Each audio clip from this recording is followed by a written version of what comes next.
இந்த கைரா வாய்ப்பு கொடுத்தது வந்து ஃபஸ்ட்டு எங்கள் வீட்டுக்காரர் தான் கொடுத்தாரு. இந்த கைரா வந்து வரும்னா நல்ல நேரம் இருந்தால் மட்டும்தான் அவங்களுக்கு கிடைக்கும். அது ஃபஸ்ட்டு நான் சொல்கிறேன். ஏன்னா 3 மாதமாக விடாத துரத்துனுச்சு கைரா. நான் அதை ரொம்ப அவாய்ட் பண்ணினேன்.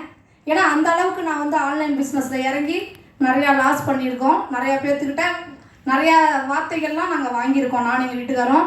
அப்படி இருக்கும்போது தான் எனக்கு இந்த கைரா கிடச்சிது.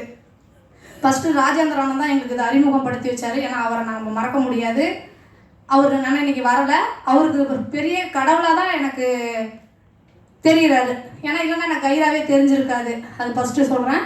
சிவா சாருங்கிறவர் வந்து அவர் இல்லைன்னா எனக்கு இந்த அளவுக்கு அச்சீவ்மெண்ட் முடிச்சிருக்க முடியாது.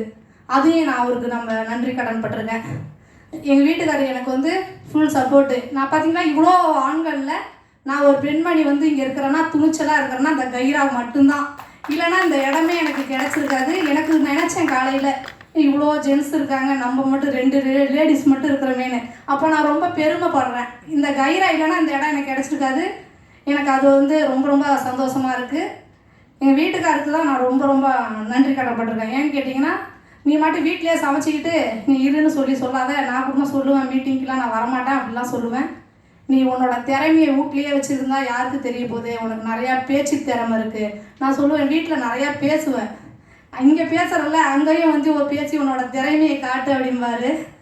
ஸ்கூல்லேயும் எல்லாருமே என்னை நல்லா சூப்பராக பேசுகிறதெல்லாம் சொல்லுவாங்க. ஆனால் எனக்கு கைரா தான் இவ்வளோ பெரிய வாய்ப்பு எனக்கு கொடுத்து என்னோட பேச்சு திறமையே வெளியே வந்ததுக்கு காரணம்னா கைரா மட்டும்தான், வேறு எதுவுமே கிடையாது. இந்த 8 மாதத்தில் நான் 8 லட்ச ரூபா சம்பாதிச்சிருக்கிறேன்னா கைரா ஒன்று தான். நான் 35 வருஷமாக சம்பாரித்த சம்பாரணையை நான் என் கண்ணால் பார்த்ததே கிடையாது. ஆனால் இந்த 8 மாதமாக நான் பணத்தை என் கண்ணில் பார்க்குறேன்னா அதுக்கு ஒன்லி கைரா மட்டும்தான் நான் பெஸ்ட்டாக சொல்லுவேன். ஏன்னு கேட்டிங்கன்னா, என்கிட்ட பணம்லாம் அவ்வளோக்கு எனக்கு மாத சம்பளமே 10,000 ரூபா தான். மாத சம்பளமே எனக்கு 10,000 ரூபா தான். ஆனால் இப்போ ஒரு மாதத்துக்கு நான் 1 லட்ச ரூபா என் கண்ணால் பார்க்குறேன். இப்போ பார்க்குறது 1 லட்சம். இன்னும் 3 வருஷம் கழிச்சு எல்லாம் நினச்சிட்டு இருக்காங்க வீட்டில் அக்கம் பக்கம் என்னன்னு தெரியல. நினச்சா இவன் மட்டும் மீட்டிங்னா போயிடுறா வதறா அப்படின்னு சொல்லிட்டு அக்கம் பக்கம்லாம் உட்காந்து பேசிக்கிட்டு இருக்காங்க. அது என் காதால் கேட்க முடியுது. அப்போ அவங்களுக்குலாம் நான் சொல்லிகிட்டு இருக்கிறேன், சொல்ல மாட்டேன், கண்ணால் காமிப்பேன். இப்போ அவங்களுக்குலாம் தெரியாது நான் கைராங்கிற ஒன்று ஊனி வச்சுருக்கேன், ஒரு பயிரை முளைக்க வச்சுருக்கிறேன். அது மரமாகி நாளைக்கு 3 வருஷம் கழிச்சு அறுவடை பண்ணும்போது மட்டும்தான் அவங்களுக்கு தெரியும். நான் மெத்த வீடு கட்டி மேலே ரூமு போடணும்னு ஆசைப்பட்டிருக்கேன். அதை நான் சொல்லலை. மேலே ரூமு போட்டு ஆஃபீஸு திறக்கணும், நம்ம கைரா ஆஃபீஸு. அதுக்கு தான் நான் அகிலா சார் எங்கள் வீட்டுக்கு எங்கள் எல்லாத்தையுமே உங்களை கூப்பிடலான்ட்டு நான் ஒரு மனசில் வச்சுட்டு இருக்கிறேன். சதாசிவபுரத்தில் கைரா ஆஃபீஸு ஓப்பனிங் இன்னும் 1 வருஷம் கண்டிப்பாக நடக்கும். அந்த அளவுக்கு எனக்கு கைரா ரொம்ப பிடிக்கும். இன்னொரு விஷயம் நான் சொல்ல விரும்புகிறேன். இந்த அளவுக்கு வளர்ந்தேன்னா மை டீமு தான். என்னோடய டீமு மட்டும் இல்லைன்னா நான் இந்த இடத்துக்கு எனக்கு கிடச்சிருக்கவே வாய்ப்பு கிடையாது. சரண்யா நான் சொன்னேன்னா உடனே சரி நீ சொல்கிறீ அப்படின்ட்டு நிறைய பேர் பணத்தை மட்டுமே அனுப்பிச்சி விட்டவங்கெல்லாம் இருக்காங்க என்னோடய டீமில். அவங்க எல்லாத்துக்குமே மனமார்ந்த நன்றி. நான் ஒவ்வொரு வெற்றிக்கு பின்னாடியும் என்னோட டீமு தான், வேறு யாருமே கிடையாது. ஏன்னா அவங்கெல்லாம் நான் சொன்ன உடனே ஐடி பண்ணாங்க.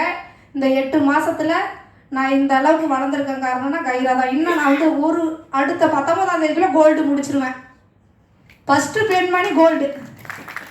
ரொம்ப சந்தோஷப்படுறேன். என் பிள்ளைங்கள்லேருந்து எங்கள் வீட்டுக்காரிலேருந்து எங்கள் அம்மாவிலேருந்து எல்லாருமே என் பேச்சை பார்த்துட்டு பரவாயில்ல நீ இப்படி பேசுகிறாங்களே எனக்கு கேட்குறாங்க. ஸ்கூலில் ஹெச்எம் அம்மா வந்து என்னோட அந்த சார் பார்த்துட்டு சரண்யா உனக்கு இவ்வளோ டேலண்ட் இருக்குதா அப்படின்னு சொல்லுவாங்க. நான் சாதாரண சத்துணவில் தான் இருக்கேன், குக்காக தான் இருக்கேன். அடுத்த வருஷம் நான் என்னை வந்து டீச்சராக மாற்றிடுவாங்க. 10th கூட நான் இப்போ தான் பரீட்சை எழுதி பாஸ் பண்ண. அதையும் நான் பெருமையாக சொல்கிறேன். எனக்கு வந்து அது அவமானமாக தெரியல, எனக்கு அது வெற்றி படி. ஃபஸ்ட்டு எல்லாருமே அவமானப்படுறதுக்காக இந்த மேடை கிடையாது. ஒவ்வொருத்தரோட ஸ்டோரி நிறையா இருக்குது. என்னோடய ஸ்டோரிலாம் பார்த்தீங்கன்னா சரண்யா இந்த அளவுக்கு பேசுதுன்னா அந்த அளவுக்கு நான் அழிஞ்சிருக்கிறேன்னா இப்போ உருவாக்கப்பட்டிருக்கிறேன்னா கைரா தான்.